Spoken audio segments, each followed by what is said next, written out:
If you need to change your payment method on Calendly, you're in the right place. In this video, I'll walk you through the exact steps to update your billing details on the web so you can keep your subscription active without any interruptions. This is a quick and simple process, but it's important to know exactly where to go inside your account so you don't waste time clicking around. If this tutorial helps, make sure to hit that like button and subscribe for more easy software guides. First, go ahead and log into your Calendly account on the web. Make sure you're using the account that manages the subscription because billing settings are usually available only to the admin or account owner. Once you're signed in, look for the Admin Center.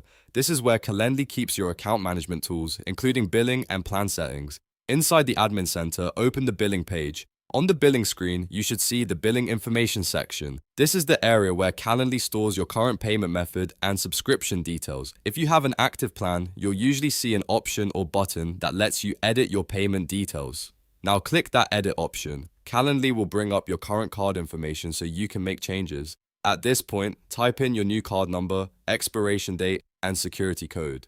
Double check everything carefully before saving because even a small typo can cause your payment to fail. Once all of the new payment information is entered, click update or save depending on what you see on your screen. After that, Calendly should confirm that your payment method has been updated successfully, and that's really all there is to it. If you are trying to update an expired card, switch to a different card, or just make sure your subscription stays current, this is the fastest way to do it.